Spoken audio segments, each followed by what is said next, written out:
Hello, this is Michelle Alexandria with Eclipse Magazine. We are here at Busboys and Poets having a little lunch with author Jason Mott, who has a brand new deal with ABC for his new book, The Runner.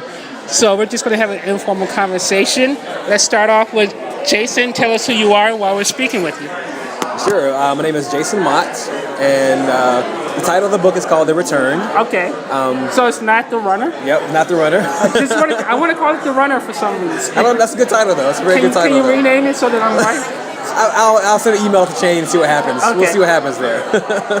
So finish telling us about. So can you tell us a little bit about the book? Yes. It's about a global event in which people's loved ones who have passed away have suddenly begun returning. So it centers around this couple, Harold and Lucille, who they're in their 70s now, and they go to the door, and their 8-year-old son, who drowned almost 50 years ago on his 8th birthday, is at the door, still 8 years old, just as he was. So that's the crux of the novel. It follows that couple as they try to discern if this is really their child and how they feel about it. And it's happening for people all across the world. So it's not just this one couple. It's people all across the world where loved ones are suddenly coming back, and it's causing a lot of turmoil. So were these dead people that are coming back, or were these people who are just missing? People who have dead. People who have passed away, who have completely died, and now they're suddenly back again. Like dead and buried? Yes, dead and buried. Wow. So I kind of want to ask you to give us more detail, but I'm sure you won't. Well, I mean, that's pretty much the crux of it. I mean, as far as the detail goes on the novel, because the novel raises questions of loss and coping. Because oftentimes when these people come back, they're trying to re-enter lives where people have moved forward. People have moved on with their lives since the death of someone, and now this person is back again trying to re-enter this life that isn't necessarily there. And those who have been here for years are still kind of wondering, am I that version of the person I am now? Or, they're kind of trying to find their self-identity as well, trying to figure out if they believe this is their real loved one or not. What was the inspiration for this? It actually started with a dream that I had. Like, both of my parents have passed away. My mother in 2001 and my father in 2007. So in 2000... I just lost my mother this year. Okay, see, so you would definitely understand. In 2010, I had this dream that I came home from work and found my mother sitting at the kitchen table waiting for me. So I came in and sat with her, and for what seemed like hours, we just sat and talked about everything that had happened in the years since she passed away. New people that I met, just going to school, trying to be a writer. That it was just catching up with Mom for what seemed like hours. And it was the most vivid, realistic dream I've had in a long time. And I woke up expecting to find her in the living room still. And it stayed with me for weeks. And I told a friend about it at some point later. And at some point in our conversation, he said, wouldn't it be amazing if that really happened? And what if it wasn't just her? And that's really where the story started. I wrote this short story about this couple whose son shows up again and what it meant to them. And I did a reading and people responded to it really strongly. And then, so I kind of had a sense that I had something there to work with. So I wrote a novel on it and got lucky and found an agent, and things have been happening really wonderfully ever since. How long did it take you to write the first draft of this? Well, the novel itself took about a year to write. I go through several revisions, but it took about a year to really finish the project and have it ready to go. So about a year total before I sent it to an agent. Do you have to do any research for a project like this, and if so, what type? I did a lot of research into I would question people about, people that lost someone, ask how they felt about it. I would say, and I would ask two questions particularly. I would say, how would you feel if someone you cared about suddenly showed up again? And people would always say they'd be happy to have their mother, their father, whomever it was back. But then I would also ask, okay, how do you feel about it if it's 6 months later? Is it still the same kind of feeling? And the answers became really complicated because people began to realize that they move on with their lives. Like, for example, my mom passed, I was 22. I'm 35 now. There's a dramatic change that occurs to a person in that period of time. So if my mother showed up today and expected me to be a 22-year-old kid that I wouldn't be that version of me, and we would have probably some friction behind that. So people began to realize that how much life changes when someone passes away, and the return of them coming back would cause some issues. So when the people return, clearly they probably aren't aware of the time difference? Or? Yeah. For the people who return, there has been no time difference. It's it's the same next day for them, and so they try to kind of get back into these lives, and these people that have moved on. It's just a lot of friction between those two elements. And did you see the two things that this general plot reminds me of? It reminds me a little bit of Torchwood, The Last Miracle Day. Yeah, I've heard that comparison. And there was a show on 4400. Yep, I've heard that comparison as well. Exactly. And how would you? And clearly this is different, but did those two kind of inspire you on this, or? Not really. I didn't. I've heard of the shows, but I hadn't watched them. Like, I know that 4400 was about people that I think they got sent to the future and came back from the future. It was a time. It was something to do with time. Yeah, it was kind of. Okay. the 4400 was basically about 4400 people who went missing. Right, and they just kind of showed up, and they never answered the mystery of where it came from until the last season. Yeah, it's definitely a case where. And by then, I fell. I never watched the show, but I have heard the comparison. So I think it's that same kind of idea of people out of sync, people suddenly showing up again. So it's a similar idea, I think.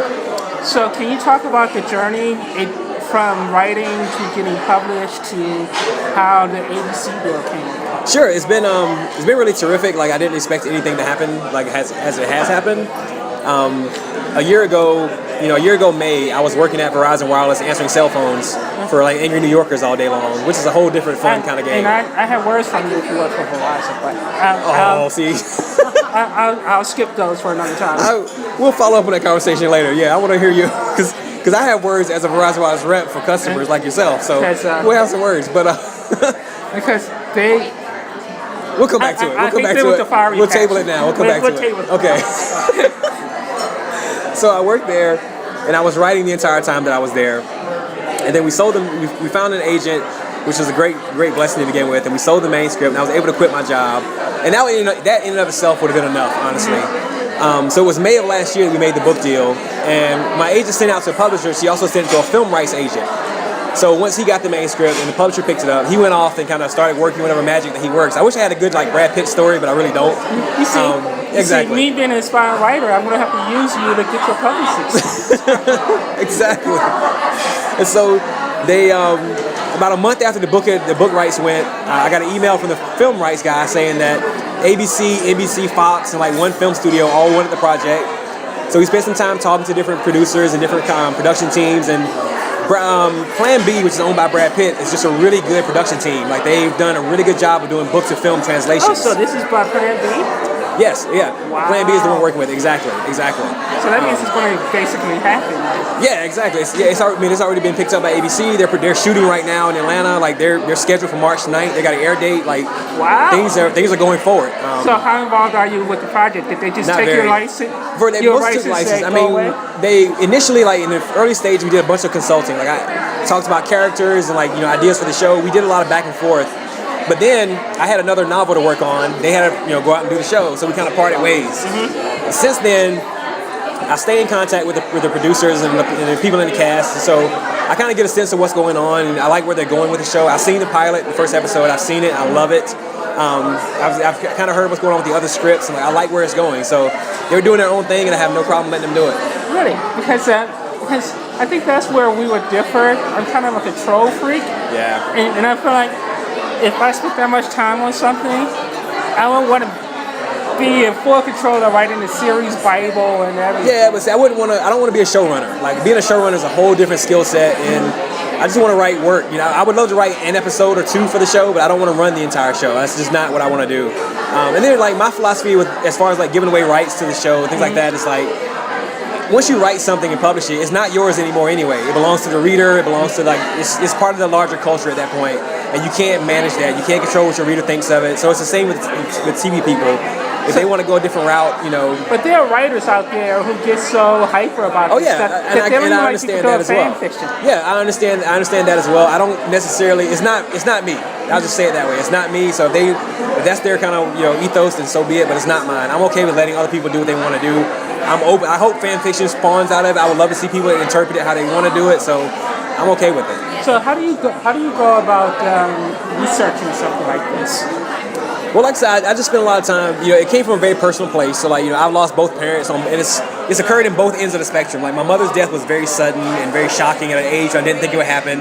My father's death we knew about a year in advance. It was cancer, so we had a year to kind of prepare and like have that final year together. So I've kind of encountered death on like both ends of that spectrum. And I also went and just talked to friends and family members about people they had lost and their feelings on it and the idea of having time back with someone again. So it was just a lot of conversing with people, getting that emotional feedback from people. That's most of the research I did for the project. And what's your writing process? Like, do you use tools, or do you have a set time or a number of pages a day that you like to write? It all depends on what draft of the story I'm in. Like initial drafts, I try to do like 10 pages a day if it's a first draft. But I tend to write now because I'm able to write full time now, thankfully. Mm-hmm. So I work from like 7 to 2, like 7 a.m. to like 2 p.m. is my writing time. So I'll write during that entire period of time.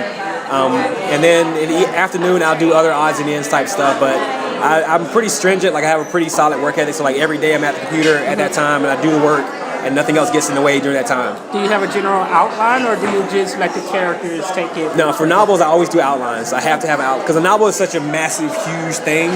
You can't put it all in your brain. Like I don't think few people can. So it works. It helps to have something to work from. So Hey, I once wrote a 300-page ever after fan fiction there you with go. no outline. Just let the There you go. Move me. So then, what kind of advice do you have for aspiring writers? Cultivate a good work ethic. Like try to write every day. But don't try to write every day. Write every day.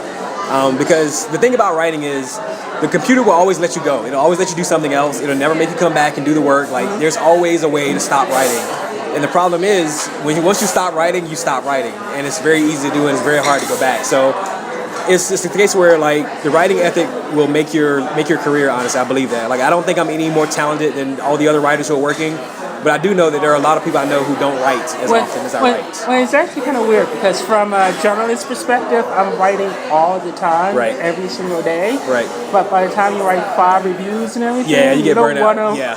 you don't want to actually write something. I understand that completely. That's why, like, all of a sudden, I'm like, okay, I could do some fan fiction. I completely get that. Okay, so then what kind of inspiring words can you